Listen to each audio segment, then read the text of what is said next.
for the fax machine. No, the example is the same. The woman makes a beeline for the fax machine. No, no, it doesn't. That's the whole point. You got the emotional charge came from the women's lib issue. This is not a women's lib issue. Let's say it's the woman who does it, okay? She right away runs to look at the stocks. She right away runs to open the mail. She right away wants to hear all the message on the machine. She doesn't talk to her husband. So what does the husband do? He's been trying for years to say, I want you to be sensitive to me. I want you to talk to me. I want you to give me a kiss at the door. One of the students was telling me that this is what the husband wanted from his wife. As soon as you come home, you don't do it. Right away, you have to go do something else. You can't talk to me.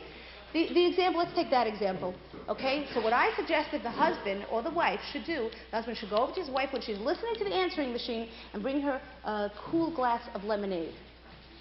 Everyone got very upset. What was the idea there? The idea is that what we're trying to see is there's two sides to every story, right?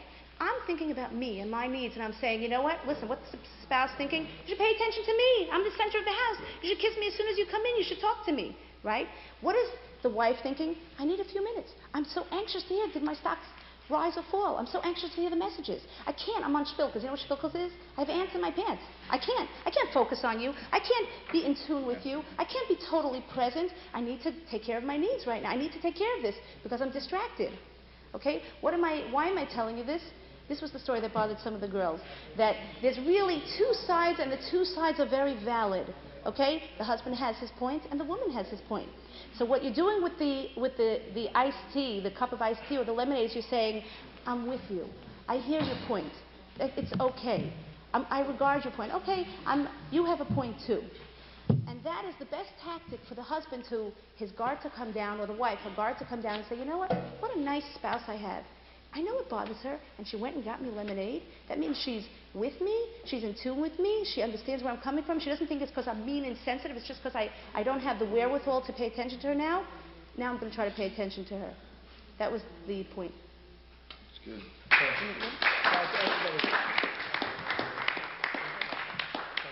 I just want to tell you very briefly before the next speaker comes in, because he's about to come in, that his name is Rabbi Avram Braun, and he is the director at Or Sameach, and he provides counseling. He's an incredible fellow, and we work hand in hand together all the time. He's a very interesting and deep thinker. Yeah? This is the one we saw yesterday? This is the one you saw yesterday. Or Sameach? Yes, he was at Or Sameach, and we have a very, very close relationship. And his main strength is guiding marital counseling, guidance counseling, career counseling, and I want to take some of his common sense, and he has deep reservoirs of them, and share them. He should share them with our group today. We're just going to have our photographer is going to go around with the video camera, and we're going to select people who'll go around now. Anybody that has anything great to say, I want you to say with us whatever. I know everybody's tired and everybody needs like 3 coffees to keep awake. But if there's something great you could say, he's going to ask you, or I'll ask you, what would you want to say to someone who's contemplating coming on the Legacy New York trip? And you give it all you have, because what you're going to have, those 5-second, 10-second caption, that might just help someone else who's going to be interested down the road in coming. Yes? I think we should sit down there. Yeah, we're all going to move over there. We're going to have a 5-minute break, and then we're all going to move over there for Rabbi Braun. It's very distracting over here. No, that's a man. Let me talk to you. Yeah, that's what somebody started talking to Sean about. He said that you were talking, but I didn't know if see, he made it. I don't know if he was trying to make it sound like there was a problem. I don't know. I feel like I'm falling for it again, dude. Give me a second. Am I allowed to take like one if I mess up? Okay. So.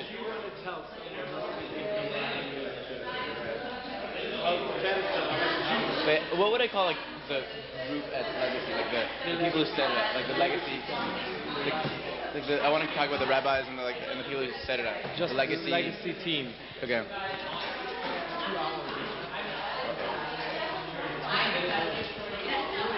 Give me a second. I want to, for giving me this opportunity. I've learned more about my Judaism, and now have a new, endeared responsibility to continue my Jewish faith and to spread the education of Judaism to all my family and friends. And that Judaism doesn't have to be a compromise, but a better way to value your Jewish life and teach your children, and better way to happiness. That didn't come out as well as I wanted. You guys are legacy. I just can't thank you enough. But I want to be, yeah, but that doesn't, That's all. that's not very Says it all. descriptive. Says it all. I want to be descriptive, Rabbi Zaret. Do that as well. Okay, fine. I just can't thank you guys enough. I have to be excited. That's it. I just can't thank you guys enough. Inspired.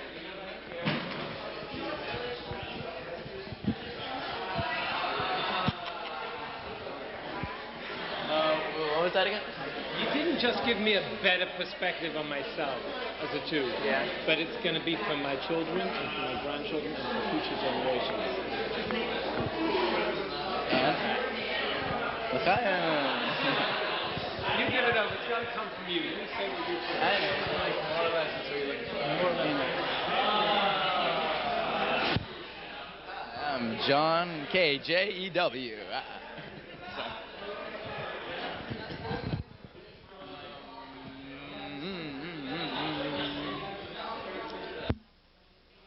What was that again?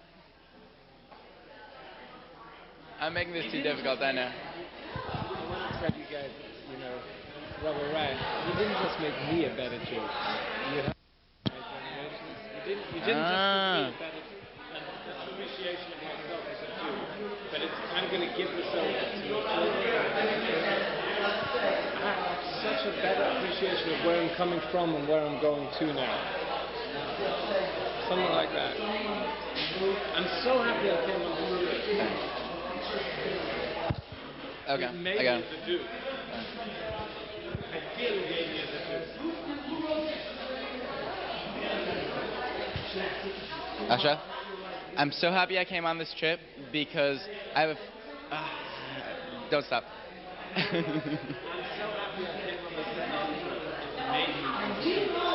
I'm so happy I came on this trip because it made me the Jew who I am and will ultimately affect all my kids and... Okay. It's the camera. It's the camera. Good. You need invisible cameras. Yeah. I can't tell you what this trip did for me, for my children, and for my grandchildren. It changed me as a Jew. It changed. Always look at her. Just look at her. Like look at an angle. Okay. Eh? I can't tell you what this trip has done for me. It's changed me, my Jewish kids. Say it one more time. Well, last time. It's working, I promise. Last time, it's working. Say it one more time. I just can't tell you what this trip I did. came to this trip misdirected and not sure where I was going, and I'm leaving with a sense of direction and hope for my children. And now I know where I came from and now where I'm going as a Jew. What would you say to someone who's contemplating possibly coming to this trip? You can stand there. Yeah, that's fine. sorry, I was trying to hear you. That's great. what would you want to say to someone who is contemplating this trip? How could you possibly turn down this opportunity to grow into such a better person, better Jew? Oh yes, very much so. Yeah.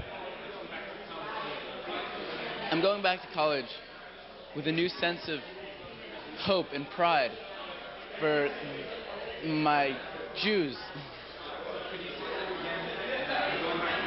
Without the word hope, I'm going back to college with, just in a nutshell, a much stronger sense of who I am as a Jew. Okay, fine. I'm going back to college with a new sense of pride for who I am as a Jew. I'm going back to college with a much better sense of who I am as a Jew. I'm going back to college with a much better sense of... Wait, come on. I need cue cards here. I'm going back to college with a much better sense of who I am as a Jew. See, now, just look at me the whole time. Could you? Yeah. I'm going back to college with a much better sense of who I am as a Jew. Great, that's great. Try it one more time. Just say that. It's like flow. In one long sentence in a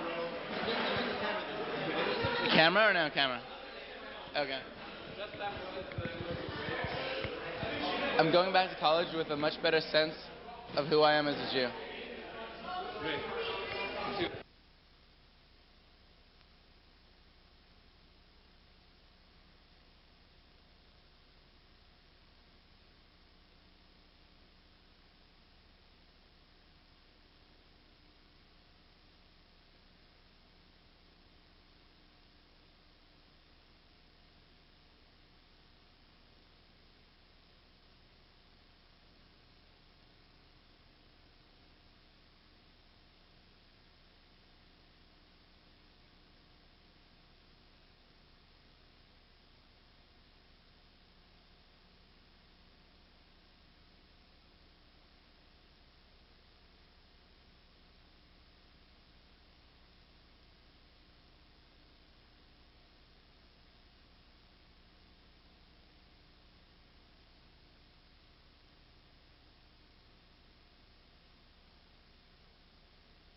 Second, I'm involved in people's lives.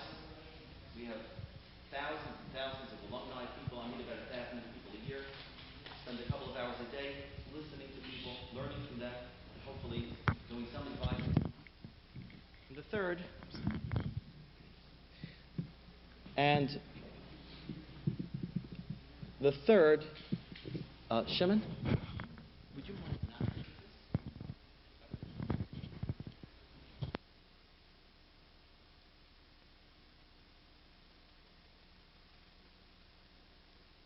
Like short things that can be cut together, or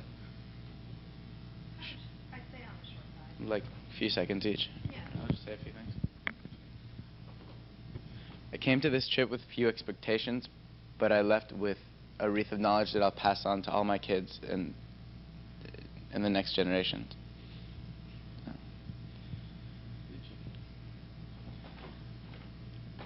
I came to this trip with few expectations, but I left with a wreath of knowledge that I can pass on to my future generation.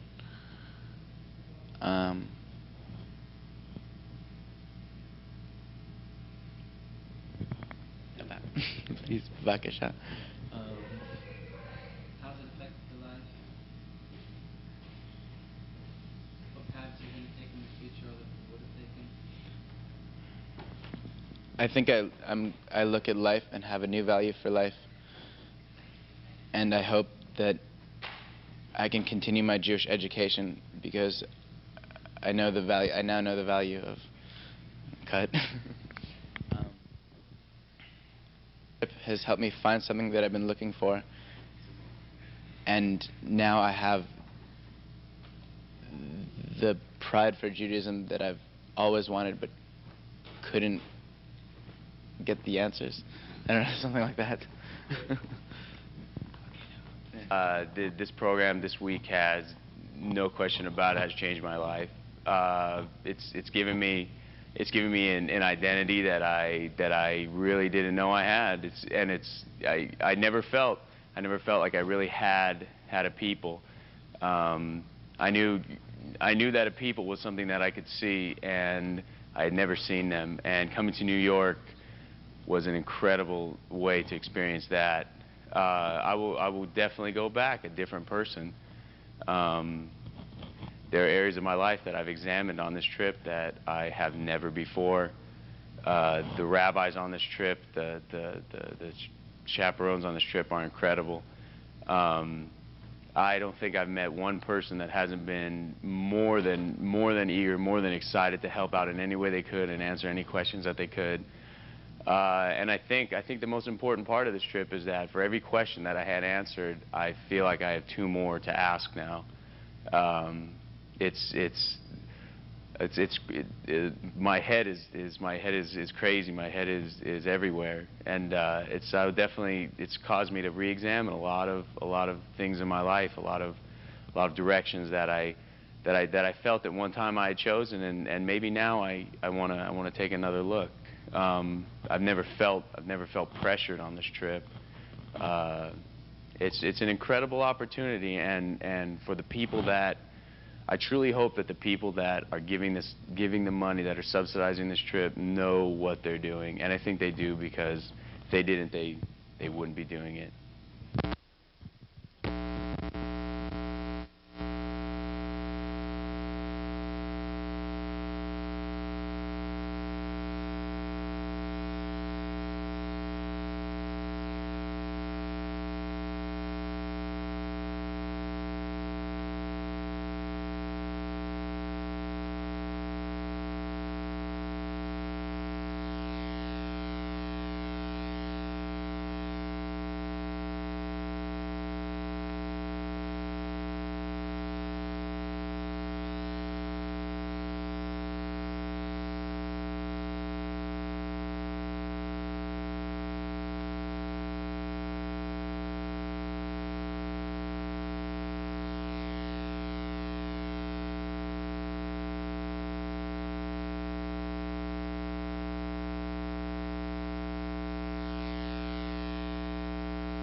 my friend Bill.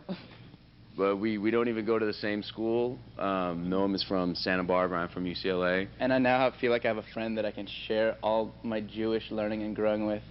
It's a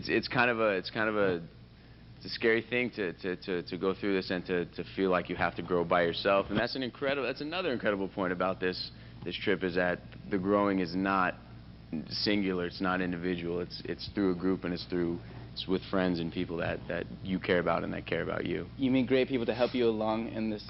It's not an easy task, but it's your responsibility to grow as a Jew.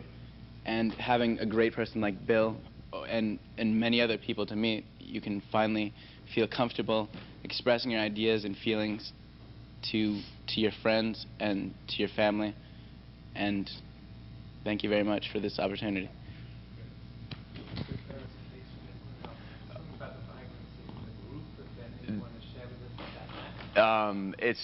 It's a very interesting thing that I think I've been thinking a lot about the plane ride over here, and the way that we talked and the way that we interacted, and it's very surface, and what else can it be when we're a huge group of people that do not know each other.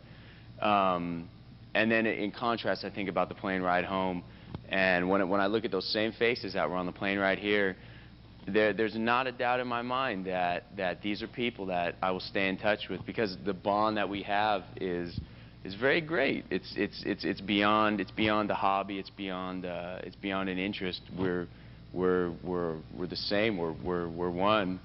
Is there anything you'd like to say, just like in a very brief sentence, about the morning learning in Or Sameach itself? Excuse me? Is there anything you'd like to mention about Or Sameach, the morning learning in Or Sameach, or the power of being in yeshiva for the first time for Being in Or Sameach for the day, I have never seen a vitality and a vibrance and an enthusiasm like that in my life.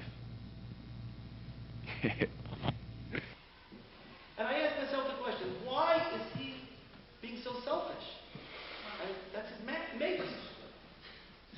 And the answer is, he's an animal. Animals are takers. Animals don't really have the inherent capacity to give other than instinctually, like a mother feeding her young. Human beings have the ability to be in the likeness of God. We all are takers. We need to take. When you went to sleep, you took. Anything, pleasure or bodily needs is taking. But we also have the capacity to be in the likeness of God, which is to give. That is the spiritual. The soul can give. And the glow of the good feeling that you have when you do something for someone else, especially if it entails some sacrifice, that is something spiritual already. And our objective in this world, says Rabbi Dessler, based on the book of creation, man and woman, he created them in the likeness of God, in the image of God, just like God has the gifts, the spiritual gifts.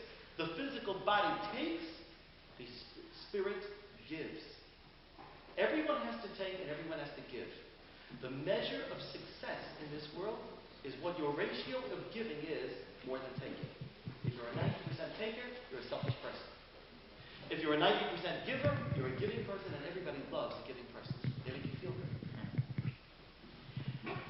What does that have to do with man and woman? Now we have our answer. The objective from a Torah perspective of marriage, the objective of a long-term relationship between a man and woman, is to develop the art, the skill of life itself, which is giving.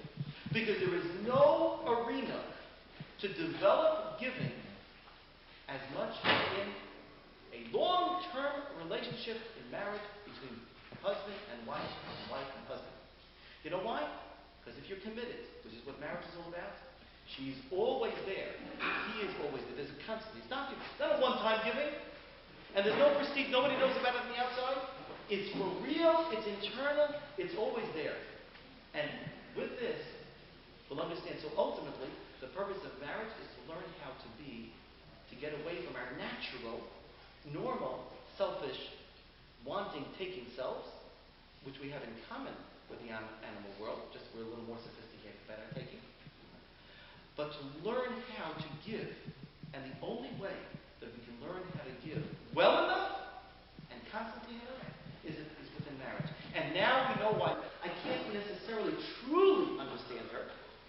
Spanning that gap is learning how to really be a giver, even when it's something. When you do something for your spouse, when you do something for your wife or husband, and she knows that you don't care about this for yourself, and she knows you're only doing it for me because you care about me, that makes her feel good, or vice versa. Because we know that it's not for you. You couldn't care less. And that's really spanning the gender gap. So it would be too easy, and it wouldn't be enough of a stretch of learning how to give if it was just two women or two men. If that was the design of a family. It's got to be a man and woman who are so different that you really can't understand the person, and you love him or her anyway. And you go out of your way to make that person happy. The Torah says, when you get married, it's the responsibility, it's a mitzvah commandment for a man to make his wife happy.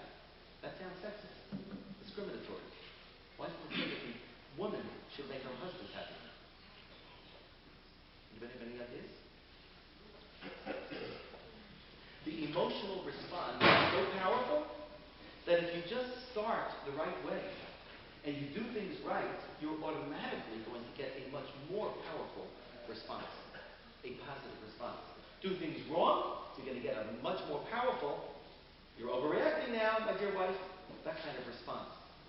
Because emotions are so much more powerful. Yeah, I'm sorry.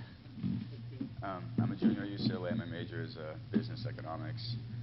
And, before I came on this trip, I was just really focused on money and, real estate and stocks and just succeeding in, I guess, in the corporate and finance world. And this trip has really given me a new perspective on what's important and success. And I've really learned that, I can't really equate success with just, your financial status. Because that comes and goes, and you always have your Jewish identity. And it's there with you forever, even after you die. And that's what's important. And I've learned that I really can't compromise that for anything. And you say that just in one quick sentence, like, I'm in the I want to be a corporate titan. Just tell me what to say. I'm sorry. Corporate. I'm studying for my MBA during a master's. I'm studying for my business degree. I want to be a corporate titan. I always wanted to be a corporate titan. I want to make it to the Fortune 500, but not at the expense of my being a Jew. This trip's given me what it means to be Jew. Something like that. All right. I'm an undergrad with a business economics major, and I've always wanted to be this, on the cover of Fortune 500. But one more time. Let me do it one more time. That's okay. You've got plenty of time. Okay. No rush as well. No rush. I'm not making you nervous. You've got plenty of time. No one's looking. No, they can look. That's fine. Yeah. I had it before, but not. Okay. Something like to the effect like, I want to make it big, real big, Yeah. in the business world, and I also want to make it because that's what's really, that's the legacy I'm going to give to my children. That's the real legacy I'm going to pass on to my children. This trip gave it to me. Something like that. If you feel that was just in one line, no pausing, just look at me, feel very comfortable. Tell it to me.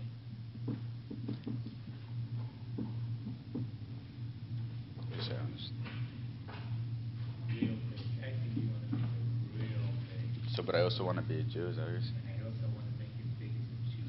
All right. That's what's going to affect that's what I can pass on as a legacy. That's the real legacy I can give to my children. All right. Hi. I'm a business economics major at UCLA, and I want to be on the cover of Fortune 500, and I want to make it big. And I want the Ferrari and the jet, but I also want to make it big as a Jew. That's what I've got out of this trip. And I'm just so thankful, and you need to do it, and you won't regret it. Okay.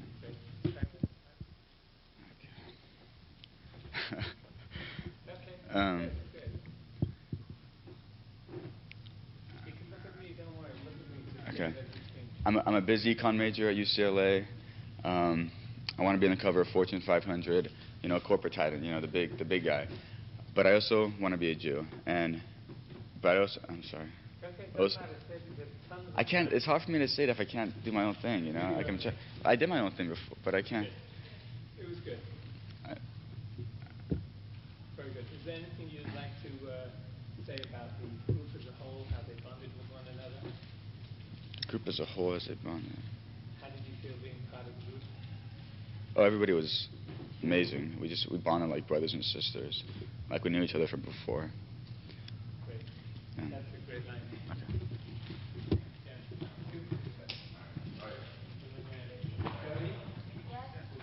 Is fantastic. At this point in my life, I'm having a lot of questions. I'm going through a lot of emotions, and the time that it is at the end of the summer, it's really a great experience to be with such great people and to learn about something that I kind of have minimal experience with. So between the religion and the companionship, it's really a fantastic experience that they'll never forget and really can't be duplicated. Is that short enough? Great. Can I do it again? You want me to do it again, or? Okay, do it again. Okay. Back?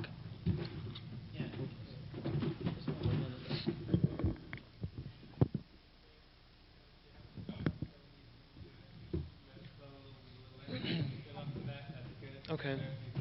Okay. What's that? Okay. All right, I'm ready. Okay. The New York trip is really fantastic. It has exceeded all of my expectations. Before I came on the trip, I really didn't know what I was going to do, didn't know how I was going to feel.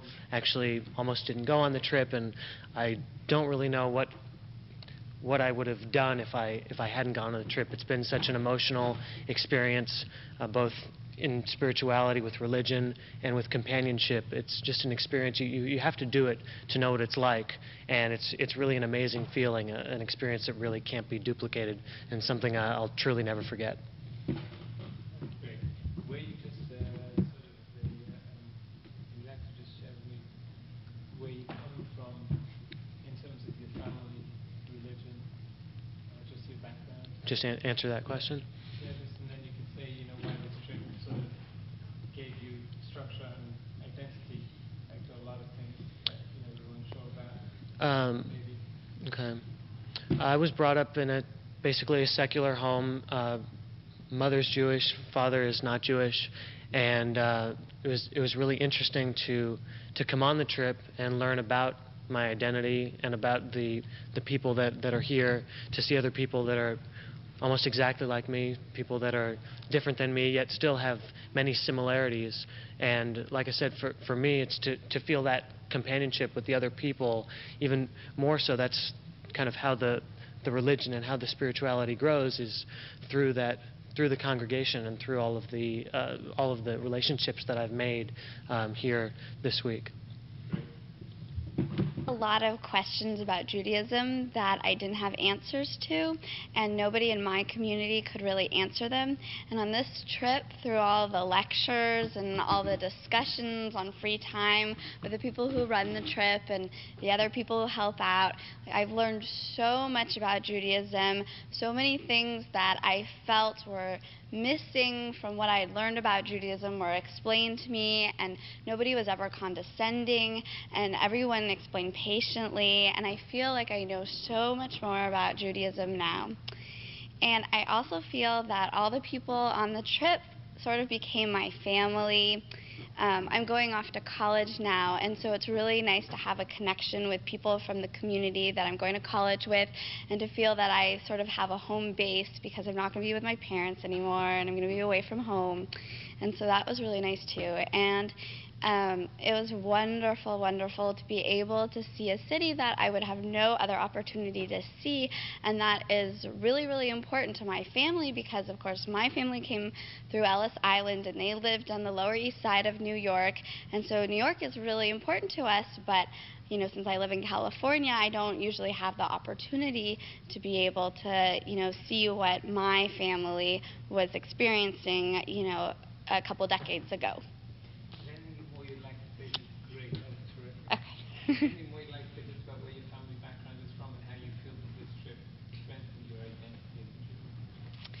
Yeah, well, my family comes from Eastern Europe, and they all came on boats because of pogroms in Russia and Poland, etc., through Ellis Island to New York.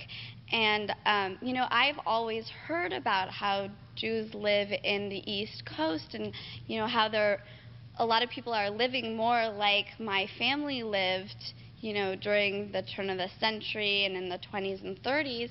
But life is really different in California. And so it was so interesting to see people's beliefs that haven't changed, that are still solid, that were a lot like the beliefs of my family. And it was just really, you know, interesting to learn so many different traditions that I don't know about, or that, you know, certain ways that I've taken for granted and what their meaning is, and, you know, why I do them, why I practice them, and to see why my family from, you know, a couple generations ago practiced those very same traditions. Is there anything you'd like to say to Brother Rat? Something I have to say to you personally? Just you know, I want to thank Brother Rat and the legacy team for giving us such an incredible program. Okay. I want to thank Rabbi Reich and the legacy team for giving me the most amazing experience and being a family to me, and really including me in the whole organization, and including me on their experience and their perspective on life and sharing with me. Great. Now, maybe just in 10 seconds, I just want to thank the legacy team, the teachers and staff. They were so wonderful. Just in 10 seconds. I want to thank the legacy team for being wonderful and accepting me and giving me a wonderful experience. There's just one thing you could say about how everybody feels accepted as they are on the trip, and that's how they bond so well with Yeah. each other. Okay. Just in a very, very brief, concise way. Okay. Okay. Everyone comes from different backgrounds, but no matter who you are, they're accepted and loved and treated totally equally on this trip. Okay, can I go?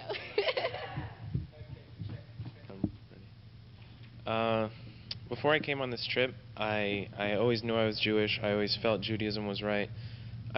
Certain things I felt on my own, it turned out that they were being taught by Judaism.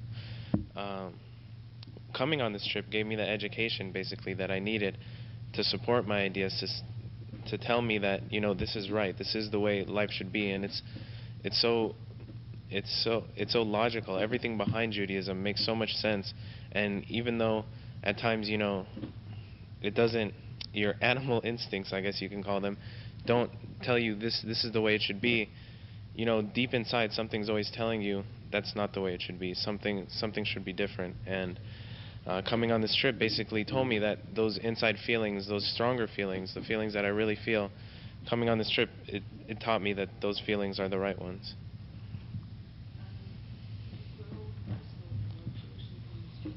Definitely, yeah. Coming on this trip, I learned so much about Judaism, so much that I definitely want to learn more. And I think everyone that's Jewish definitely at least owes it to themselves to learn, because on this trip they're not going to brainwash you. They're not going to tell you this is the way you have to be, because so many people are going to leave this trip and not change at all, not change any of their lifestyles. But for me, you know, just learning about it, it made so much. It meant so much to me, because, like I said, I felt these things before. I'm really. Oh, okay. Right. Okay. Going to Muncie was definitely one of the best experiences of this trip. I mean, everybody at first comes on this trip to see New York, to maybe to learn about Judaism a little bit, but going to Muncie and seeing an actual Shabbat in a community where a high percentage keeps the Shabbat, it was really amazing, because these people, they weren't just, you know, Orthodox Jews, and they weren't just learning all day, and most of them had professions. They owned businesses, lawyers, doctors, dentists, you know, everything that what we aspire to be in a secular society. They were all doing these things, and they were Orthodox, and they knew so much about the Torah, and it showed me that with my goals right now, I can be successful as far as in, making money, and I can also be successful as far as Judaism. But it also taught me that the making money part isn't even close to as relevant as being happy within yourself.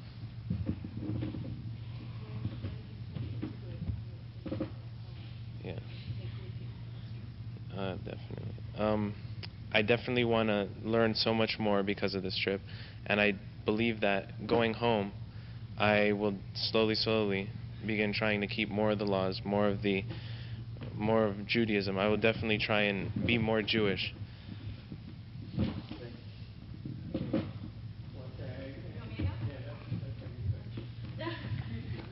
Okay.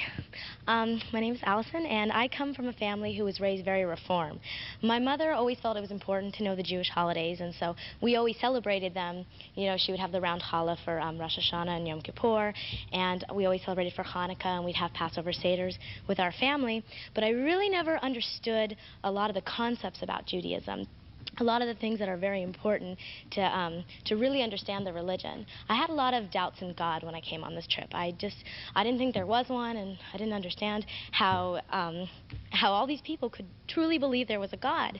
And after this trip, when they really sat down and they kind of explained to you all of the different ideas of Judaism, and they kind of went over the Torah, and they talked about evolution and creation and how they're one and all and they complement each other, I really realized there must be something out there. There must be a God. And from then on, it was really easy to start following everything. And I'm really glad I now know there's a God.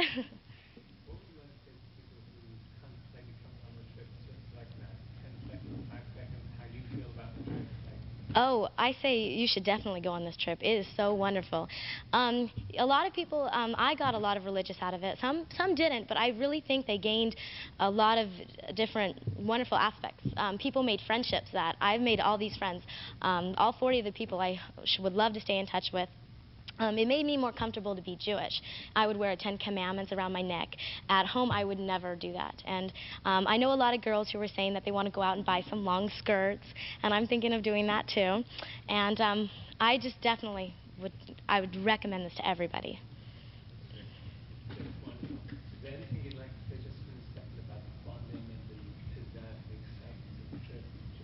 Yeah, I had so much fun in Muncie.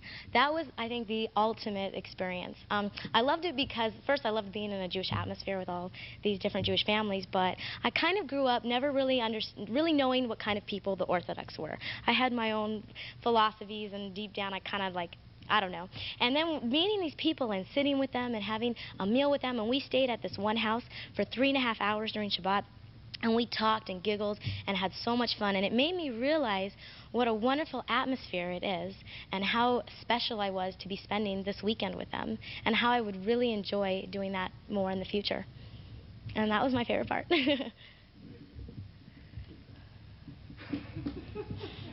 Traditional conservative home, the program has inspired me and opened my eyes to some of the values that I was taught at home, and it made me realize some of the background that I come from. And I think the program is very beneficial even for people with a background like myself, just to renew values and to understand where we come from, why we do what we do, and why we should maintain the tradition. Jeremy, what were you looking for when you came on this trip, in a nutshell?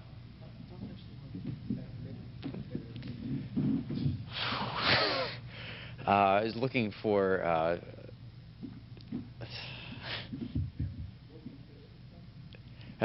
looking for some answers to ideological questions regarding Judaism, the Jewish faith, and how Jews can merge both modern-day living with I don't know. I can't.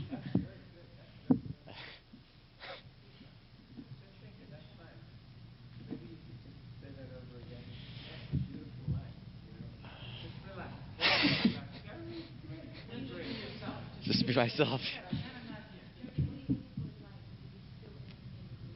Well, coming on the program, I was looking for questions to theological issues that I had that dealt with God and Judaism and religion, and particularly in light of Jewish history, events like the Holocaust and most recent and just looking for answers to merge both traditional Judaism with modern society, and how I can renew my faith and maintain tradition.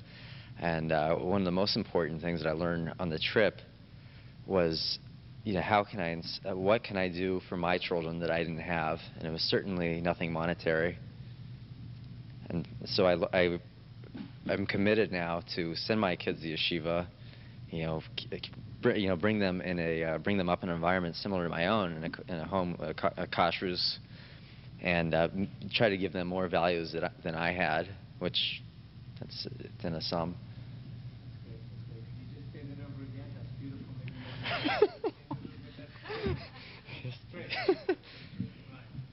Wow, what did I just say?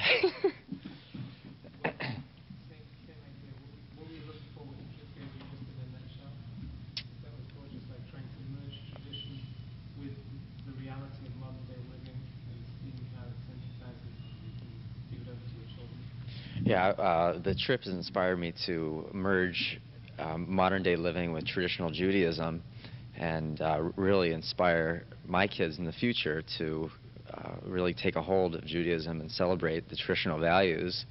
And I think another aspect another important lesson I learned from the trip, I don't know, I'm like going all over the place.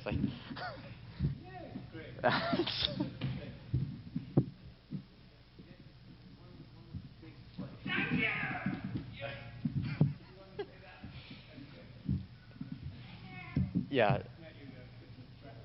Thank you. Thank you!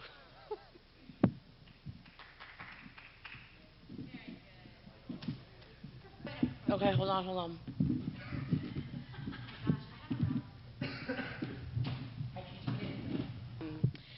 Coming onto this trip, I was very skeptical of a lot of aspects of Judaism, and I think one of the most beautiful parts about this trip, and one of the parts that affected me most, is this trip isn't just about Judaism and about proving that God exists or trying to even get me to believe in God. It was about morals and values and relationships and a lot of things that apply to my life and to everybody else's life in the society, regardless of whether or not you believe in Judaism or you are Jewish. And I thought that was one of the most beautiful parts, is that it really applied to everybody.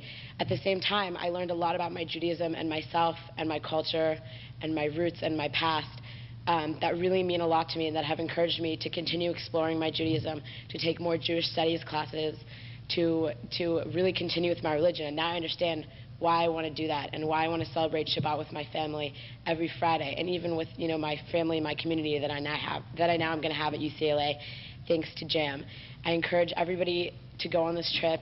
It's also an awesome experience. I'm going to be a freshman in 2 weeks. I now have older friends and older connections. I'm closer to a lot of people, and it was a really incredible bonding experience. I bonded. Do you want me to say that? It was a really incredible bonding experience, and I'm really, really happy that I did this. Because that's the part you're going to put in. Okay. This trip was a really incredible bonding experience, and I am so happy that I did it, and I've taken so much out of it. And I encourage everybody else to come to New York or to any of the JAM trips, and to also, pull everything they can out of it, because for me, it really helped me as a person. It gave me a lot of self-confidence, and it instilled and kind of like pushed in, or I need the word. Help me, Rabbi. Reinstilled. Revitalized the values and the morals that, I've been raised with.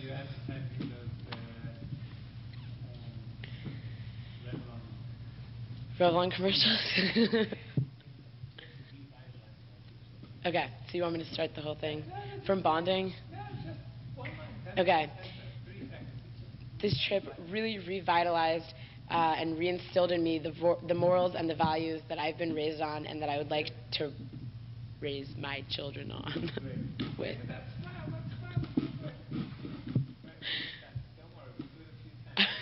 Okay. This trip really revitalized and reinstilled in me the values and the morals and the ideals that I want to live my life with and that I want to raise my children on in the future. Without this trip, do you think you can say without this trip, it just revitalized my Judaism? Just it? Yes, just it. Okay. It really revitalized my Judaism and the morals and ideals and values that I want to live my life on and that I want to raise my children on in the future. Thank you, Jam.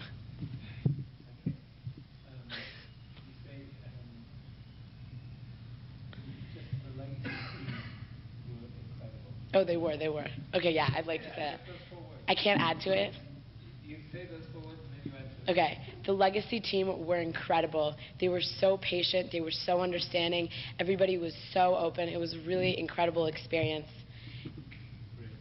That's great. Anything else? People's attention spans are very brief, so you Yeah. flip from one thing to the other. So one sentence, if you'd have to sum up the whole experience, like in 5 words on a TV screen, and you were out there on Times Square, and in 5 words you can give the whole world what this was. Just say it in 5 words. You want me to say that? Like that. If Okay. you say that, that's good. It was incredible. Great. Yeah, try that again. That's valuable. Okay. It was incredible. Great.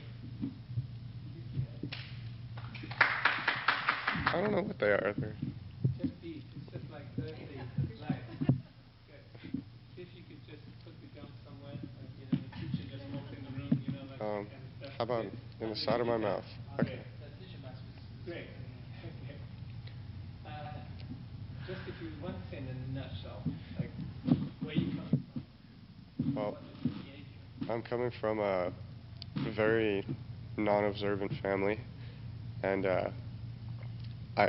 before I came on the trip, I thought it was really bad, and I went to the interview with Rabbi Zaret, and I really liked that he was giving me the opportunity to learn more about Judaism, and when I came on the trip, it was really wonderful because I learned an incredible amount, more than I ever knew, and I've met extremely nice people, and it's been a wonderful experience, just bonding with everyone that has similar views and making new friends.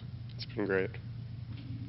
What would you want to say to someone who's contemplating maybe coming on the trip, like a one-line plug, if you had to plug them for like 10 words, what would you tell them just in a nutshell? I tell them that it's probably the most incredible, life-changing experience that you can go through in 10 days. Wait, could you say that again? Maybe just the most life-changing, the most incredible? Going on this trip to New York is the most incredible, life-changing experience you can possibly have in a 10-day period. And could we say like this, see if you can reformulate that without the New York? There you are, Times Square, big billboard, and you're giving it out to the whole world. They're all focusing on the cameras. It's the most incredible trip. It's the most incredible thing you can experience as a Jewish student. Okay. You can do that? Let it go. Let us just go. Coming on this trip has been the most incredible experience that anyone can have in the Jewish religion and coming in closer in contact with it. And it's just been an incredible 10 days. Great. And let's see if we can just get that one more time, if you don't mind. We'll just keep rolling. You never know what instead of the trip, just say like, it's been the most incredible experience of my life. It's the most incredible experience any Jewish student can have, something like that. It's just it, without the trip. Okay. It's the most incredible experience any Jewish student can have. Sorry. We don't just interfere a little with the... Well, I think everything will shoot, you know what I'm saying? It's like, Okay, I'm sorry. we're going to make people want to snack. It's been the most incredible experience any Jewish student can have in a 10-day period. Okay, one second. I'm just going to shoot you up here. About 20 grams of Johnny Walker. Well, you. Say it one more time. Like, really cool. It's been the most incredible experience any Jewish student can have in a 10-day period. Great. That's a great line. That's Okay. great. Okay, now try one more time. Like something like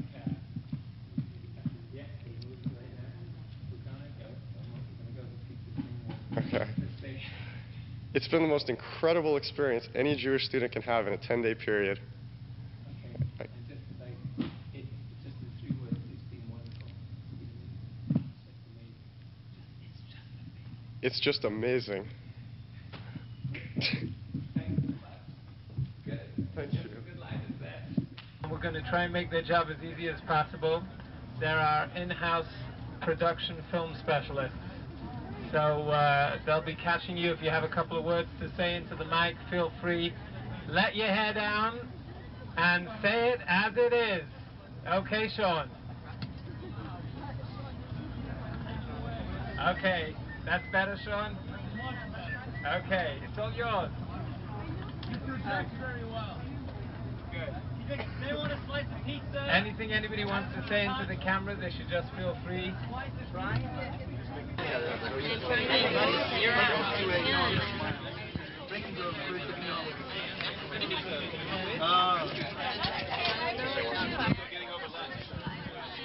haven't heard what?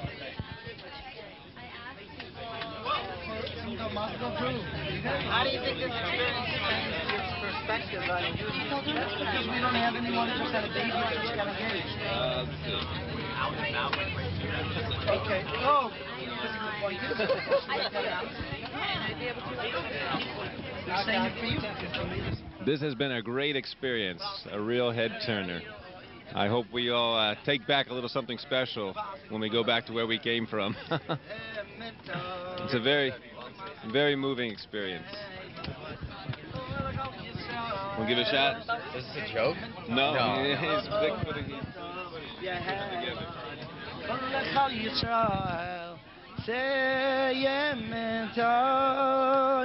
Oh, Mazel Tov. Simon Tov, Mazel Tov, Yehilanum. Oh, Lechal Yisrael. Simon Tov. Come on. Oh, Mazel Tov. Simon Tov, Mazel Tov, Yehilanum. Oh, Lechal Yisrael. Simon Tov. Oh, Mazel Tov. Oh, Lechal Yisrael. Simon Tov. Oh, Mazel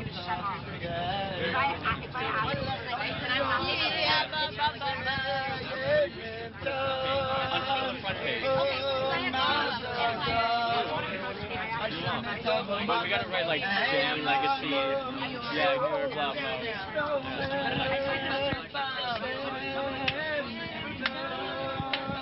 Katya Mazel Tov.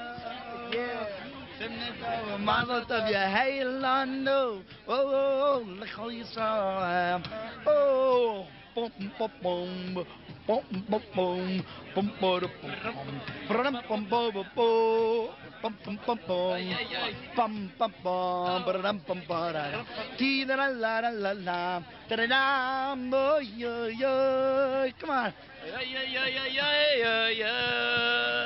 La la la la la la yo yo yo. Ti la la la la la. Say Yemen Tov. Oh, Mazel Tov.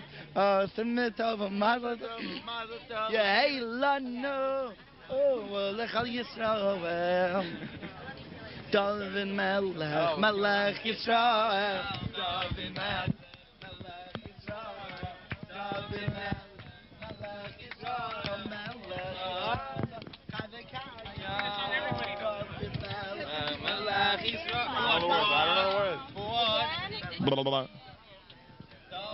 Melech Israel, David Melech Israel, David Melech.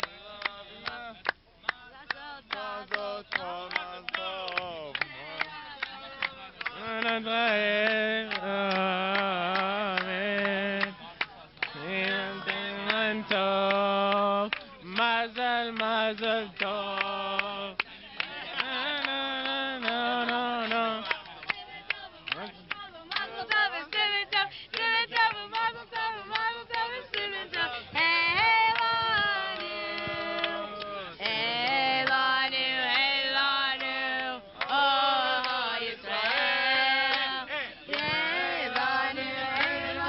What?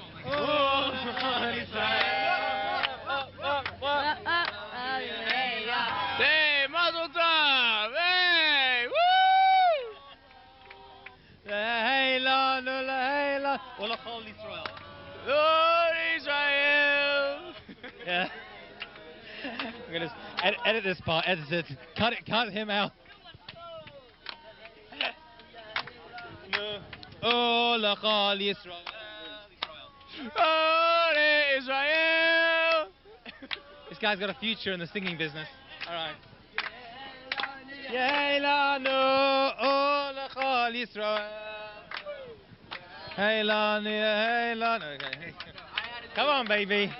Come on, baby. Heilanu, Good Shabbos. Yeah, good Shabbos. I like that. Na na na na na na na na na na na na na na na na na na. Na na na na na na na. Nine, nine, nine. Nine, nine, nine, nine. Not bad. Nine, nine, nine, nine, nine, nine. Come on, guys. Ay, ay, ay, ay. Ay, ay, ay, ay, ay. Na na na na na na na na na. No, no, no, no. Na na na na na na na na na na. Na na na na na. No, no, no. Nine, nine, nine, nine. You know who's next to you. You know who's next. Nine, nine, nine, nine. Just what? Nine, nine, nine, nine. Nine, nine, nine. Nine, nine, nine. Oh my goodness. What now?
Alright, is it on?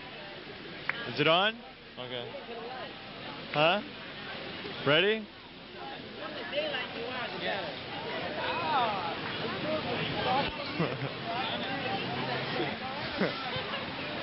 We are about to enter the New York City Federal Reserve Bank. Okay. Okay. Pick it up very far No, away. I'm just. We are about. What do you think of this trip, guys? I think this is a great trip because I got to saw the building where he and I are going to be co-CEOs of, and I think this is really great. And Ramin and I are really happy to be here. And Persians make the world go around, and that's basically it. Yeah. Okay. Let me in!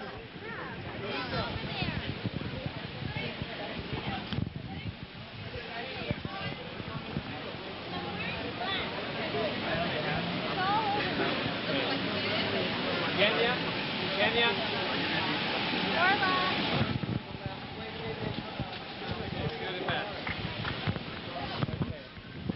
Okay. Is it on? Yeah. This is a really great trip. You meet a lot of interesting people, like Ben over here. That's right. I love it. Especially if you're a first-year student and you don't know anybody. About how we won the basketball tournament yesterday. Oh my God! I scored this. We scored. We're Team Persia. Team Persia. Ballers. This is great. Adir is a baller when we beat them. Anyways, I recommend this trip to anybody. The people are great. Rabbi Reich is wonderful. And the music. Anyways. That's Tell it. what you're studying in college. How this is going to make you a better Jew. This is going to make me a better Jew. I'm more aware of my my background, and that's it. That's it. Hello, my name is Rabbi K, Rabbi Klatsko, and I've joined Legacy on this incredible trip. Every time we have expectations, and each and every time they're far surpassed. Rabbi Reich and the crew do an incredible job, and they should just keep doing it again and again because the Jewish people need it in the very worst of ways. Thank you. This is the most amazing trip. Come on, boys! The most amazing trip. When I go on this trip, I just feel like we're finally doing something. We're finally getting through to people that don't know any better.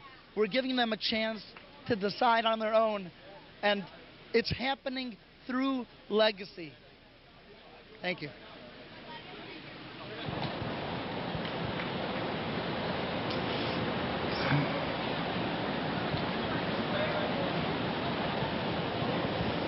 Anyone to get Times Square? Did you get Times Square?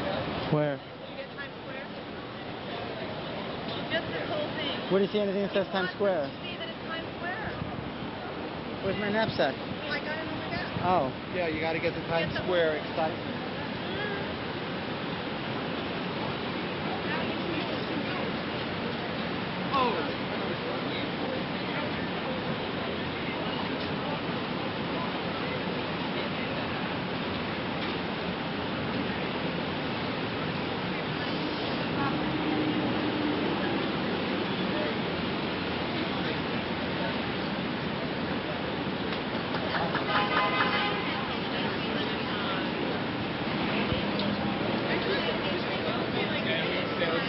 Let's go and you'll see everyone following. Where are we going? Okay.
NASDAQ, baby. This is nasty. 406-9330. Again, 661-406-9330. Michigan completely free. Missing hours.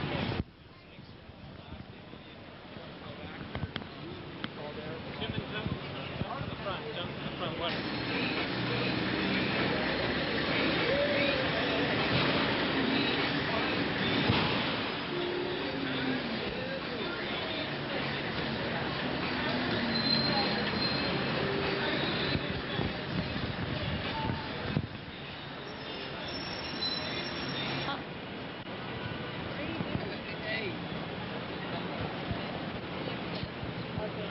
One, two, three. Are you guys both doing it to each other?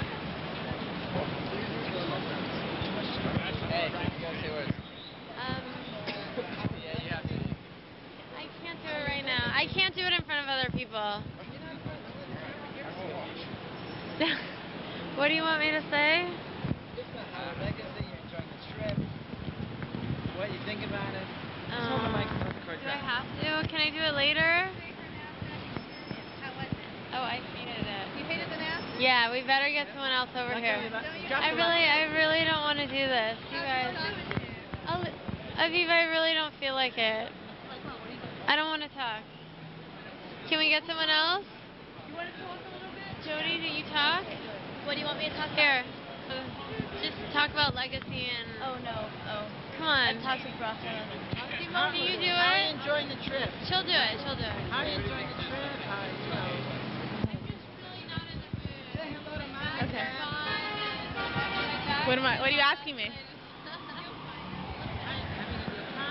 Okay, I am having a very good time. I think this is amazing, and I think if anybody can get anything out of this trip, it's awareness of who they are as Jews, as people, and it's just a phenomenal experience, and it's a phenomenal starting point, and Legacy is amazing. I'm leaving today. I'm gonna be a part of it. New York, New York. Okay, that's all I can't do anymore. Oh, don't tell me you don't have to do that again. Oh, no way. Why did I get What'd you do? Sorry. Hey, Bill, you're needed. Okay, anyway, these people will never see us again. Start spreading the news. I'm leaving today. Yeah, how you doing? You in the third row. Be a part of it. New York, New York. I wanna wake up in a city that never sleeps. Oh yeah. If I can't make it here, I'll make it anywhere. It's up to you. Boom. New York. New York. Oh yeah, that's right. God bless you, America. You can stop filming. You can stop filming now. Okay. I will make it in New York. Oh my goodness. What a voice. Rabbi Reich just shattered all the glass in Manhattan with that voice. We're here. We're live in Times Square, and the scene is there's a band of 40 marauding Jews that have taken over the NASDAQ. How are you? Not bad, not bad. Well, the market closed pretty strongly today. I don't know. Like Good Shabbos. Good Shabbos. Is that true? Is that true? We're here live in New York. I have with me one of the senior analysts of the Jewish community, Mr. Bill Goldich. Bill, tell me, what are the hot stocks for this Shabbos? I'd look at Manischewitz is huge. It's huge and it's on its way up. Mrs. Adler's is out. Sell Mrs. Adler's. Sell Mrs. Adler's at 7. Tell me, what do you think of the gefilte fish market this Friday night? I think it's great. A lot of sugar on your gefilte fish, like my grandmother used to do it. But I love my grandmother. I love you. I love you. Thank you. Thank you. Thank you, Bill, and thank you, Bill's grandmother. This is Lawrence Hadjoff at the NASDAQ. Have a good night.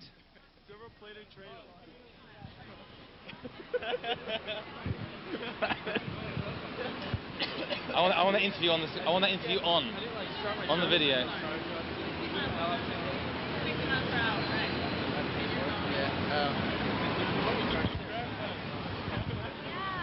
Let's go. Here we go. Yeah, Mr. John Aaron, please. Are you filming? Are you filming? I say yeah. Yep. So we're on. We have Mr. John Aaron all the way from California, a senior market analyst. Mr. Aaron, please tell me how much money you made today upstairs. $2 million. $2 million. What were your main investments? Cisco, Dell, and Citigroup. Fantastic. Made $2 million. And which was your major stock? Cisco. Cisco. Very good. Tell me about what's on for next Shabbos for you? Shul and some Talmud studying. Do you think that the price of gefilte fish and Manischewitz is going to go up or down this Shabbos? Definitely up. There's a great demand in the prices of Manischewitz, and the supply is shrinking as we speak. So I do foresee an increase, and I advise you to get out there and buy as much as you can while you can. Thank you, John Aaron. This is Lawrence Hadjoff signing out for NASDAQ 100 Shabbos.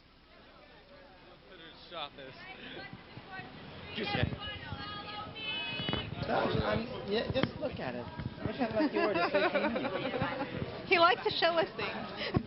Permission to believe him.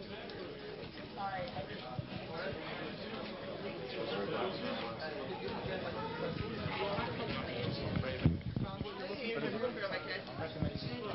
it on it? Rabbi, is it on S's or what?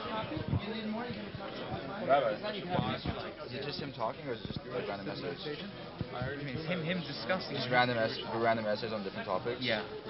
Yeah. But then on the general categories, yeah. Okay. It's short, it's not long. Better than this one I'm listening to.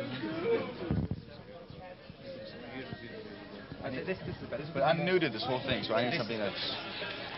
Okay. This is a good book to buy. Yeah. This I would say, if anything, that was a book I'd recommend to you. There's also books over here. One second. There's also other ones. Give me a second. These ones are very cute. One to fill in, one on the realness and the chances are very good. Did you go into what the title of the book he's looking at? Did you do that already? No, who cares? We want the students here.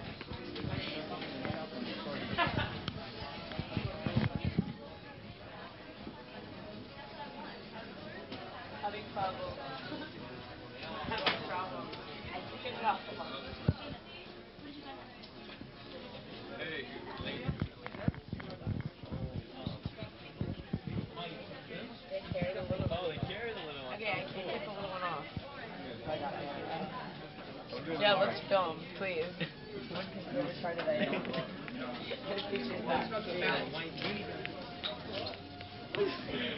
He likes to God. Can you show us the title? Title of the book? To believe. It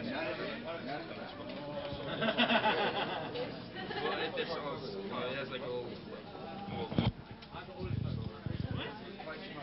John Aaron.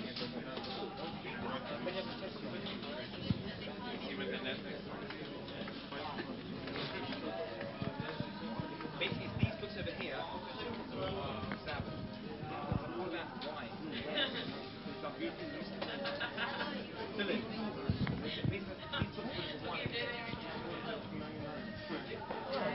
John Aaron. There. These books to me tell me these books. Oh, Shabbos is going to be in this one? That's all in here. I'm telling you, this book is...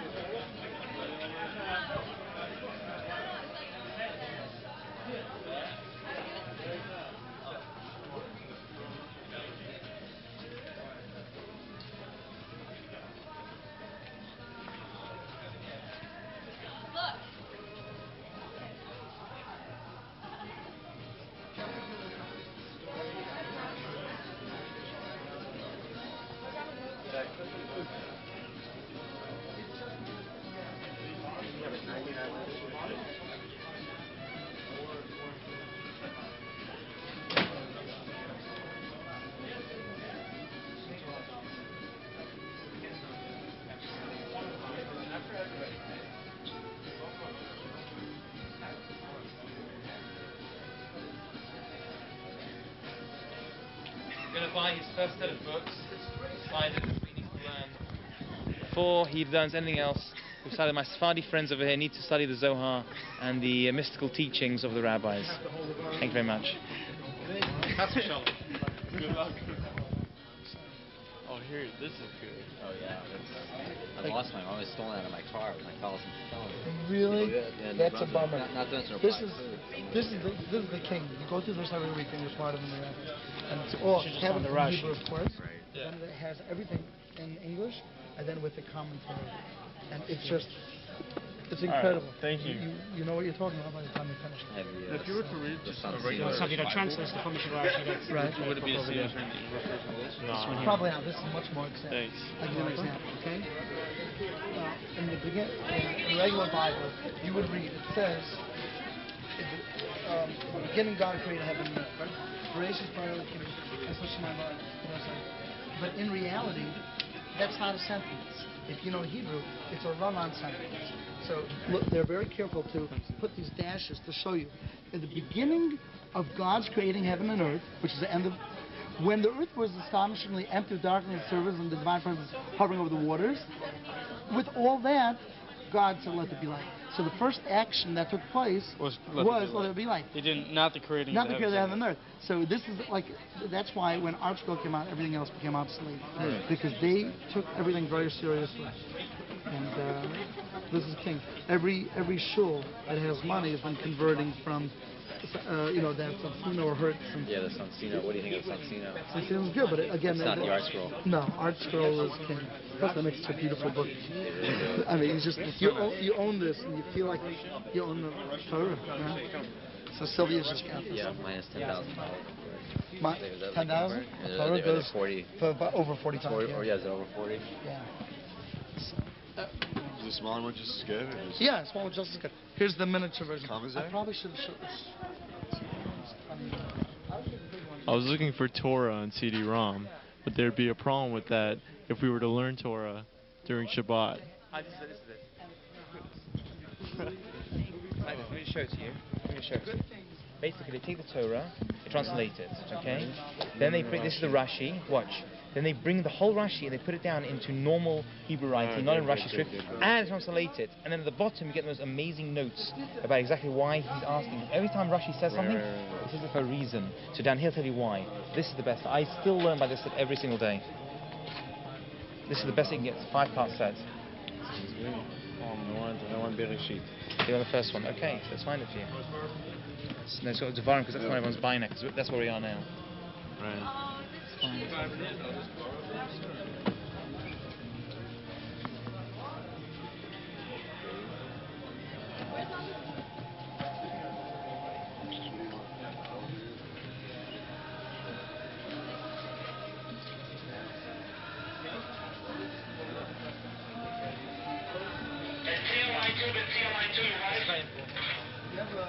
This? That. Kevin Mary says? Very cheap, very cheap. This is the best you can get. This is very important. And look how long it takes just to get through it. This is the first line of the first 4 words. Right. We did 3 sentences.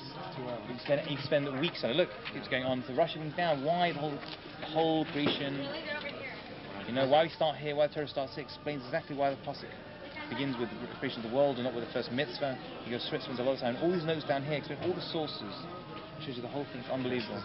This is it. This you have to sit down and work on. You know, you got to have to sit and study it. This way you have to spend more time. It's not light reading, but it's very, very important. Do you understand? You see what's going on over here? Yeah. Well, we got it. Can you draw me a diagram? Yeah. Go get the Zohar. I have this. Go with this. I have a little pair of trousers together. Money doesn't go on the street.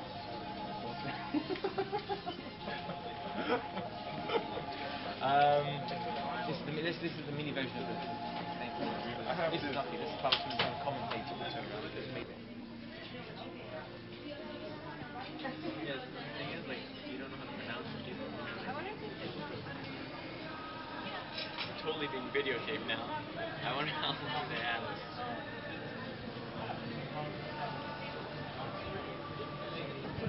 Right when you wake in the morning, you have to wash your hands.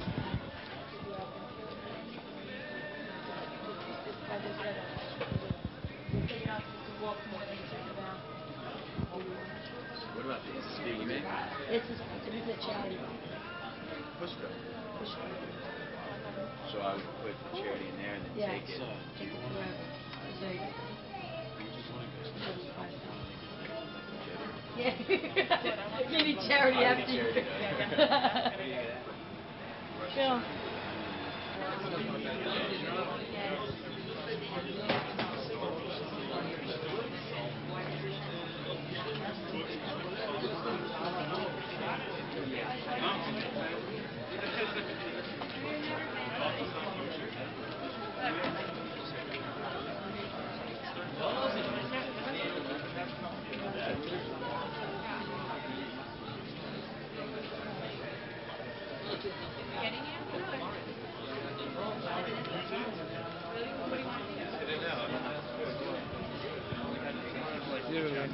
Each book, like all kind of split up, and they're all about smaller than this.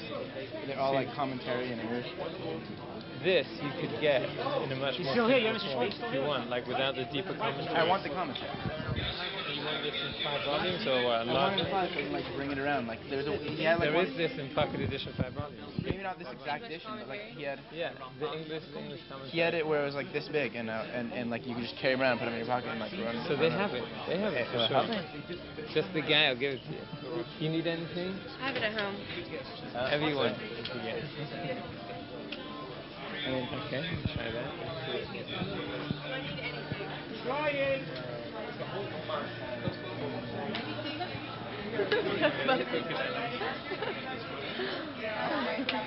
In LA, it's all fast food. I know. Did you just say you don't like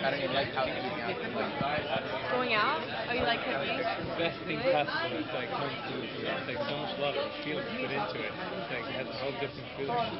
Really. I know they fattened me up good this weekend. But you gotta taste it. Real food. That was good. We always go to this woman's house for Passover. She makes 10 different kinds of apple.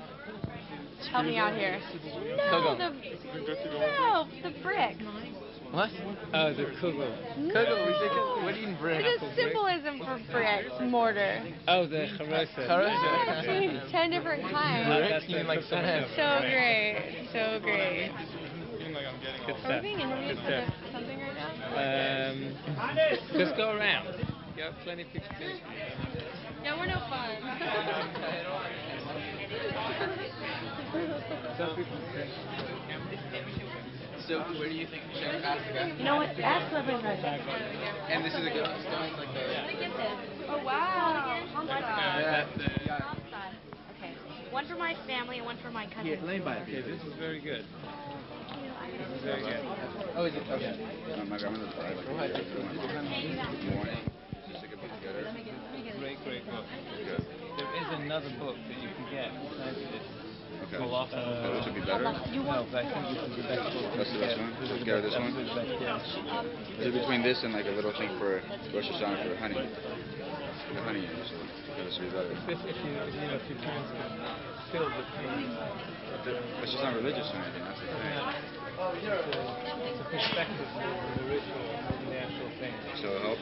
Yeah. Look what I got. I got these. Permission to believe, that's great. That's the best. This is great stuff. This is great stuff. Cool. There's another book like this which is a little less religious, a little less, more less on the ritual. I just don't remember. Have a look in the same section. You'll see if there's something there. Have a look in the same section, but this is very good. Okay. This is very good.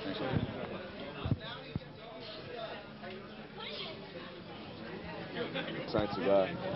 That's what I want to find out. Yeah.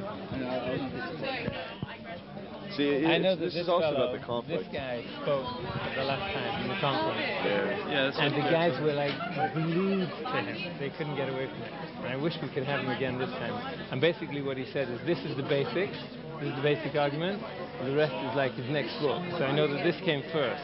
So this is the probably basics this and is this more is the elementary. complicated stuff. This is more complicated. So if you read that one first, you wouldn't need to read this one? In class, somebody asked I think like first get the basics of where he's coming from with this one, and then you can work on the next one. I just read the other one and I was able to understand. It's easy reading. Yeah? So take the other one. Class asked him if the other one. It could be if you had to choose one book to read, which one would it be? And he said The Science of God. So take the other one then. Good. Take the other one. Great. Thank you. I still want to see what he has to say. This one's different from the first. Okay. How's it going? The problem is that The song that you taught us. That's it. Let's go.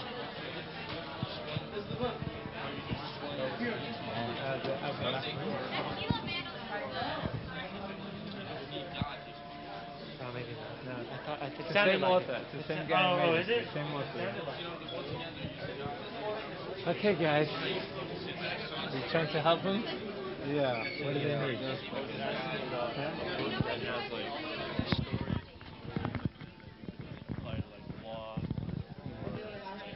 Basically law.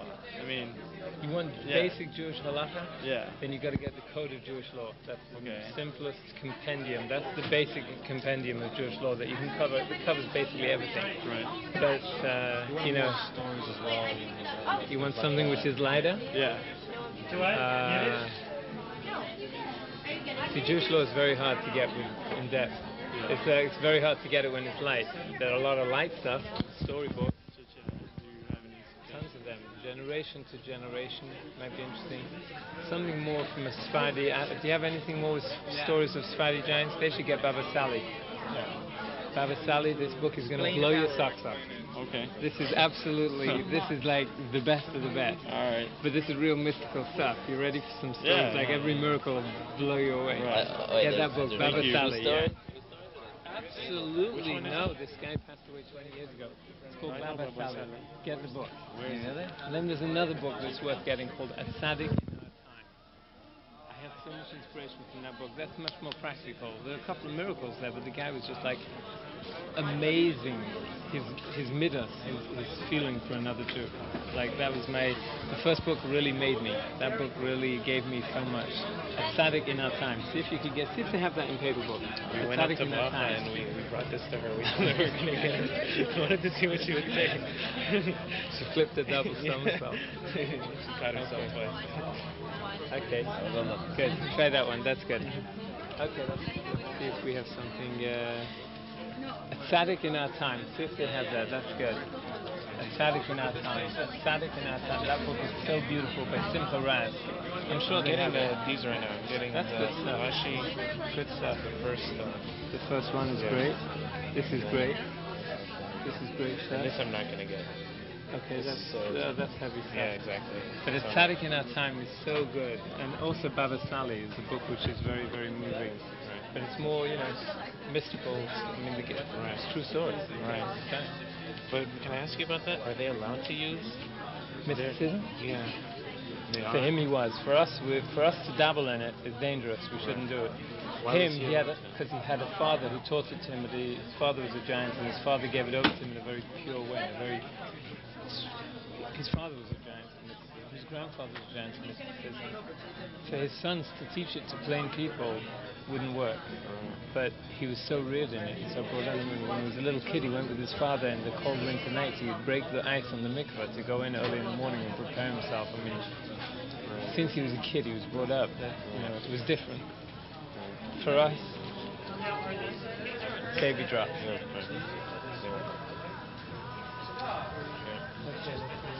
Fine.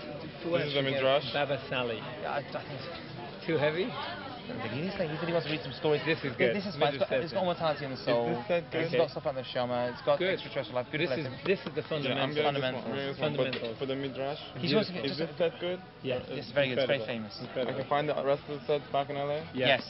Yeah, if you buy one here, you'll be able to enjoy this one. I think you'll enjoy it. It will give you a good background of what's happening in the parasha and the Torah that week. That's definitely a good buy. Enjoy. Thank you. I'm doing, hey? Oh, you put the headphones on. You can listen in. That's good. Different style of music altogether. The guy who, was singing all those songs, like Kabbalah songs all the time, his tapes are really, everybody's different. If you like the heavy brass, the beat, but his songs, really stir the heartstrings, stir the soul. It's expensive, though. You can spend $12. You can download an MP3 thing. Oh, they don't? It's a lot. You can download that on Napster? I'm not sure. Jewish music, I'm not sure. I'm sure you can. Yeah? I'm sure somewhere someone's taking it. Yeah. Good. You want good music? Like CD?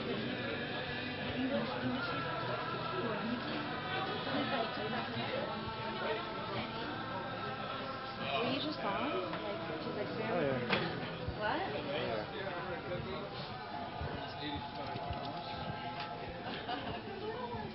I'm gonna leave you. Okay. Yeah, I almost started it. It's like 3 times. Okay. Just put them on the floor.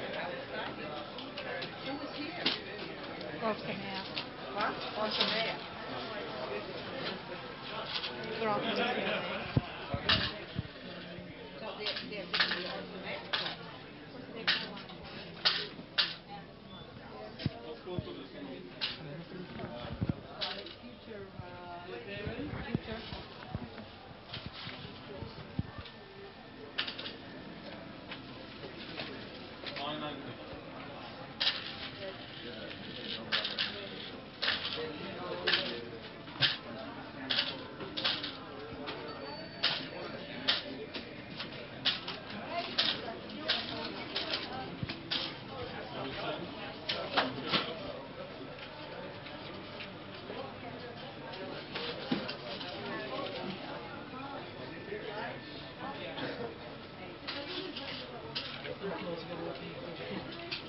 order.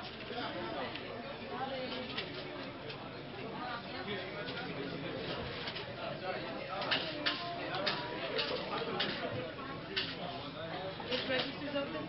Oh, this last one. Yeah. That register's open. The last one is.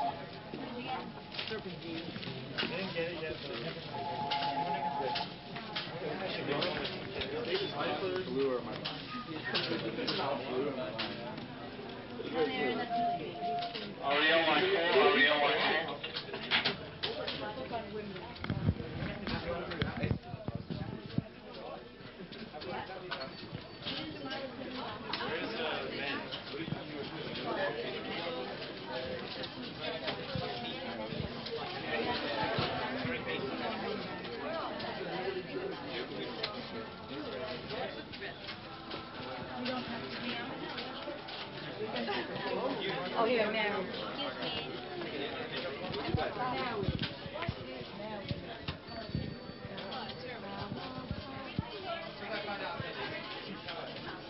They ran me the lines over there.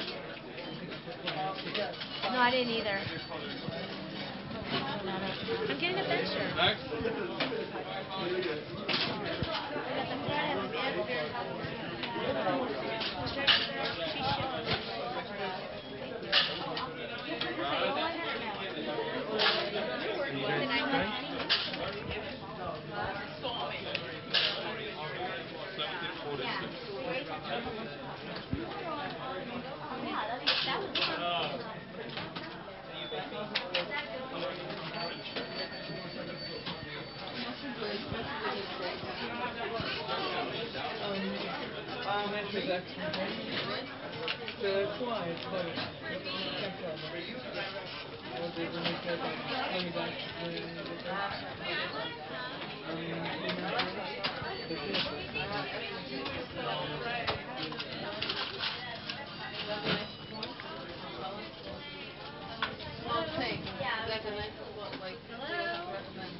You're right.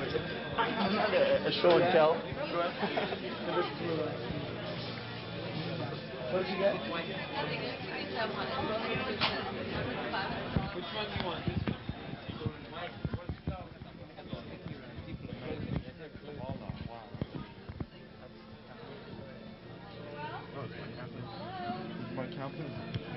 By calculus? He explains how citrus is all to do with the importance of life. Right? When you ask yourself, what are his abilities? All to do that. And do citrus to do with clothing. How important clothing is to a Jewish person. Right?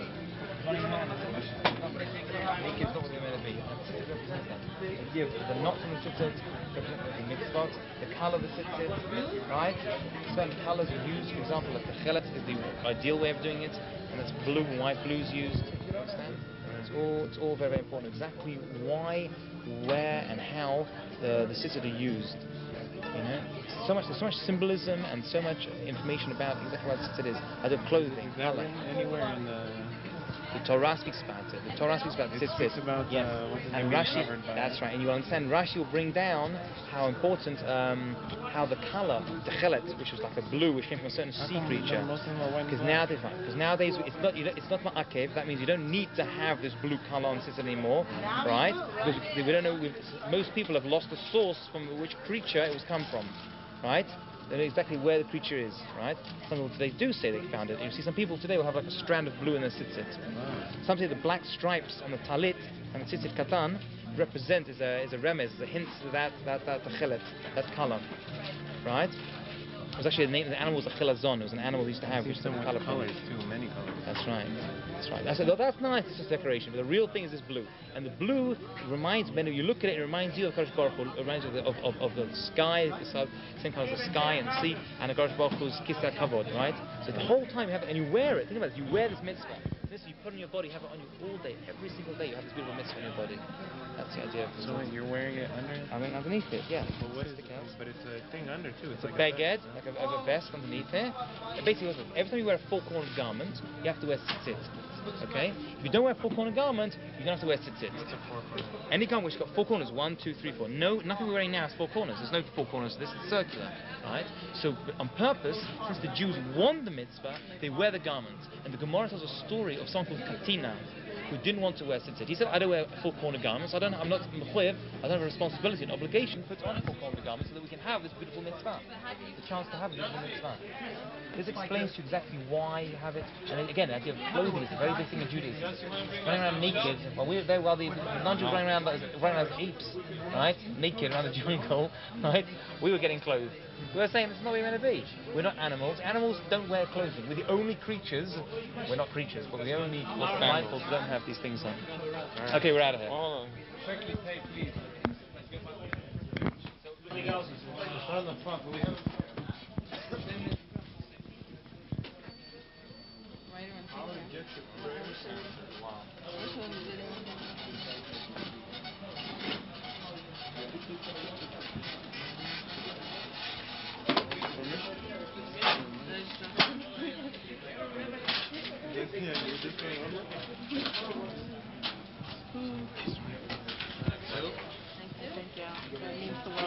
Oh, so sorry.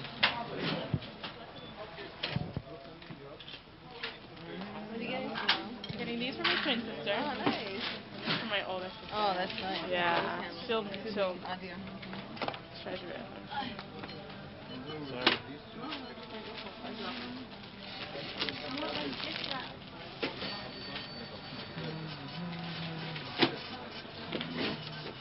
Do they box this up? Do they box them up? Okay, great. What did you give him? Can I, oh.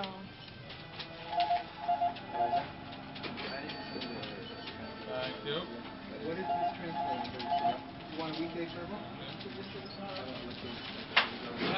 Yes. Yeah, this will work for you. Inspired also. 2160. This is daily. It's not same size hardcover. Here you have to get a different one.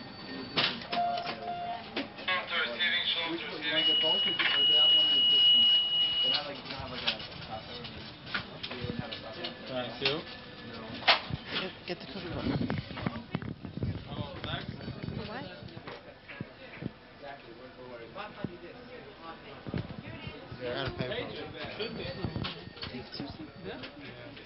There's no on paper. You have to do it. This is the first time. Just go.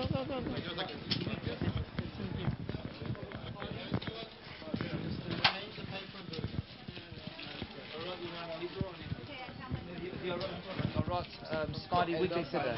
Oh, I'm sorry, just sorry.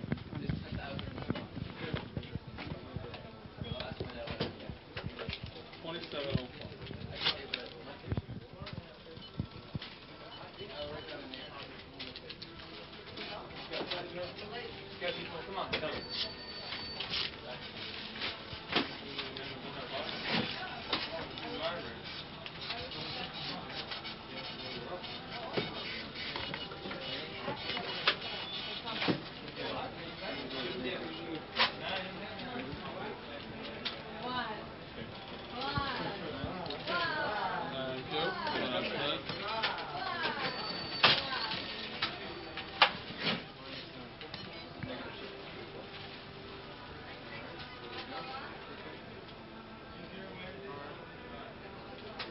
Yehuda.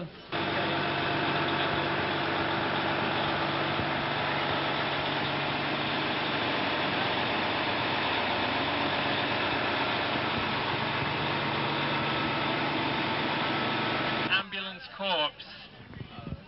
You know, in Torah law and Jewish law, the preservation of Jewish life supersedes everything. It's the most. And then the morning, about 5 o'clock in the morning, which I was going to speak about, during the night, my radio was on, but being that I'm doing this, you can come in. I'm doing this for about 8 years. I don't hear it anymore when they call. I'm just like dichotomy. So they call me, I'm on call different days of the week, and they called me on the phone at 5 o'clock in the morning. We came to a 43-year-old, same thing, lung cancer, and we took her to the hospital. I've had one cardiac arrest this week, and I had a few GMG calls, which means garnish McGurnish, which means nothing. Somebody thought they're not fit. We have some of those, but the majority of calls are very, very serious calls. Yes? Out of all the calls that you go to, how many of them result in death? Like either that nothing could be done, or that they die in the operating table. Well, we come to many calls that we just end up not even transporting them from the house, cardiac arrest. There's a difference between us and the other services. We don't do this for a living, or it's not a job. Actually, in the EMS world, it's called a job. Oh, we have a job. We would never call it that way. And a matter of fact, we end up working up cardiac arrest more often than the protocol would require, because you just want to try. Maybe we give them all this epinephrine and all this thing. Maybe we will start the heart again. So we end up about 45 minutes. Different medicines that we inject, like $35 a shot. This thing called adenosine, which stops the racing heart. SVT. We just shoot them the $35 each little thing, and we give them. The first one is 2. We go up to 8 at a time, and no one even thinks so. We don't care. I personally don't give a hoot about how much this call is going to cost.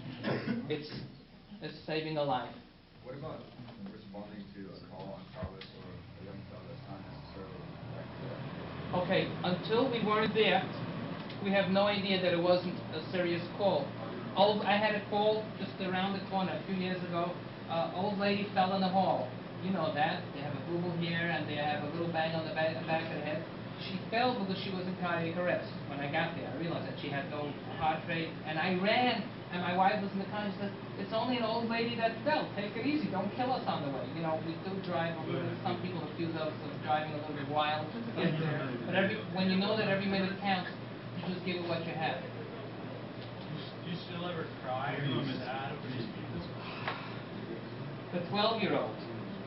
The sister was engaged. She was getting married that week, and she came out to the ambulance, and she kissed him goodbye. He was on his way to the hospital. I get the chills when I think about it, but I turned around and cried. Other than children, I'm fine. And we actually have to be the ones to be tough. Sorry, please don't stand here. But this is my mom. We do have to control the people's emotions. Now, yeah. Do you have marking on your regular automobiles? Yes, we have different plates, but most of us do. It's either EMT company, and just hearing the call on the radio, we drop everything that we're in the middle of doing, and we just run. My kids are waiting to go on a trip. As I said, I have 9 or 8 children, and we're planning this. It was on a vacation or something, and they always know that nothing is definite. I might come home, or I might just say, we're ready at the car, and I say, listen, what am I going to do? Somebody is having a heart attack, and I can save whatever's going on. They're always running. Night shift. What? Night shift. In the middle of the night. You know, it sounds exciting to be woken up in the middle of the night to go on a call. Trust me, I try not to hear it. It's just my natural reaction. In the middle of the night, the phone rings, and we know what it is. And you have to be alert, and usually it's a serious call. We have a most common call that I see as a paramedic is CHF, people's lungs filling up with fluid. They just cannot breathe. It's also very reversible. We just give them some Lasix IV, and we give them different medicines, and usually we get them alive to the hospital where they continue longer help. Yes. No, I think there's a bunch of neighbors bringing their towels and different stuff. The last one was on the West Side Highway in a car, and the 2 before were on the stairs in front of the house. Just weird ones. Some of them happened in the house. And one more a year ago was in the hospital. We brought the lady into the hospital, and we said, listen, she's going to deliver in a second. And the doctors were like, they're always, yeah, take your time. And she started delivering, and we were the only ones that had gloves. So I delivered the baby in the hospital, in the delivery room. You said that service is free. Do people pay you? Nobody pays, and even if they want to give us a donation when we're on the call, We don't take it. I don't even know where it goes to. We just tell them, find out where it gives to. We have nothing to do with money. We'll take a break because he wants to do the. He wants to show the video. He has to go. I'll answer more questions afterwards. These are actual. He's our. This is his nickname. I don't know why is Jack the Whack. I'm not sure I know why. Every cop in town knows him. He has equipment in his car for accidents, doors of life, to open up cars on emergency. We do deal with a lot of motor vehicle accidents, and he is a very good photographer. So he's always taking a video of.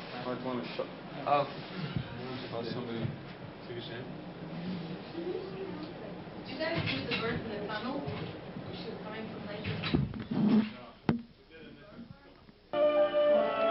This was shown at a fundraiser. No? Oh yeah.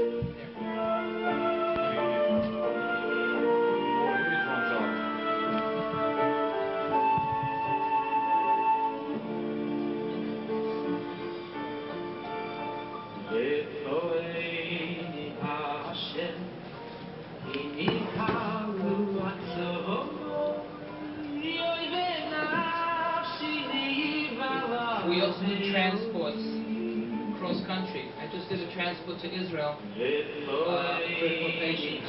Sorry. Let them see it. Let's see it here. Let's see the transport. We're going to see a transport of a child coming from Israel for surgery.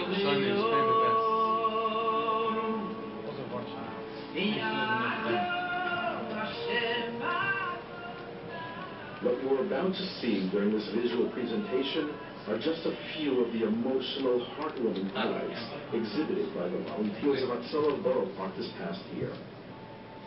For those of you who have actually had the need to call Hatzalah at any time, 24 hours a day, 365 days a year, what more reassuring feeling is there than to hear the dispatchers say, "Okay, we're on the way."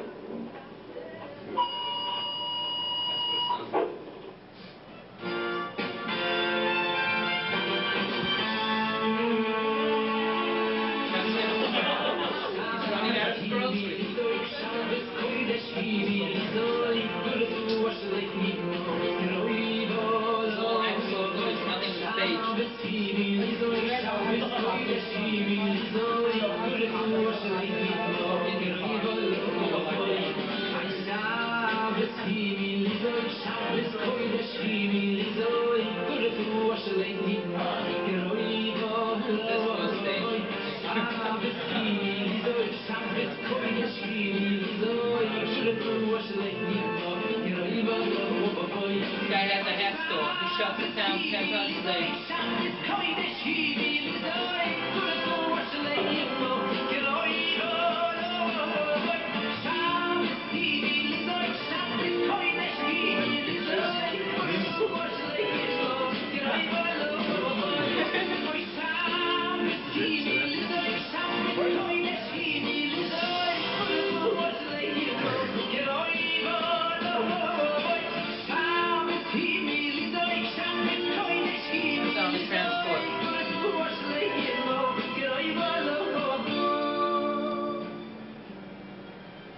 You will shortly see with your own eyes 2 riveting stories experienced by Hatzalah Borough Park's volunteers.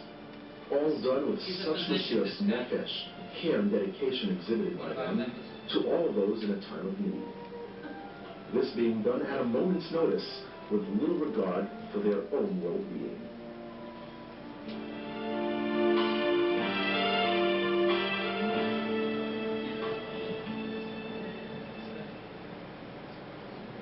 It will be quite some time before we'll be able to forget that Sunday morning in January when the snow began falling in what was later to be dubbed the blizzard of '96. Good afternoon, 23 degrees and snow at 12:40. I'm ready to review what's happening. The snow is here and forecast for accumulation is up. Good afternoon, 23 degrees at 1 o'clock. And hold on to your hats and bite the bullet. Winter storm number 13 has entered our lock. Just remember how each one of you with your families geared up for what was predicted, staying home and preparing the necessities. Hatzalah Borough Park would not be deterred from its mission as dedicated messengers of Chesed. By Sunday night, with New York City's streets barely passable, as evidenced by the city bus not able to handle the road, Hatzalah's volunteers needed to keep up their dedication. They could not be deterred by the ravages of nature. With the snow not letting up, Hatzalah would stop for nothing, providing the necessary services to everyone who needed it. Late that snowy night, Hatzalah was contacted by Maimonides Hospital to assist in transporting the doctors and nurses to their essential jobs. Hatzalah went beyond the call of duty, making sure that the emergency room, labor and delivery rooms, and of course the operating rooms were fully manned. Surely, while you were sound asleep, with no idea what awaited you in the morning, Hatzalah had all their ambulances citywide manned with numerous volunteers throughout the entire night, not delaying response time to any call which might be phoned in. While the midnight oil burned brightly inside the Hatzalah garage, let's stop for a moment and think, for who was all this done, if not for you?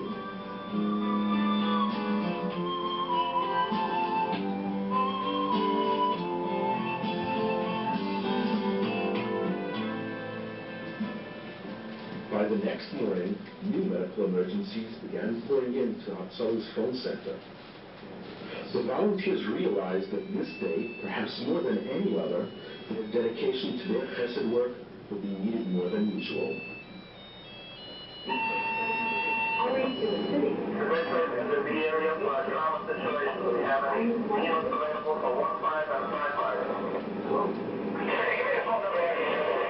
Phone number 850 375 1322 375 1322. District for a trauma situation in the area. Do we have any units for 15 and 55? Between B10 and B80 at the garage. Just picking up at the Allison Station. Stop by on Foster and Ocean Parkway. I have another day Allison Station for you. Throughout that day, Hatzalah made over 100 trips to this Maimonides dialysis treatment center in Borough Park. So critical to the many patients who needed it. A true pikuach nefesh. Just planning how to cope with 30 inches of snow is no small task. Hatzalah was able to still remain fully operational. 36 hours later, Hatzalah continued non-stop bringing the emergency medical care wherever it was needed.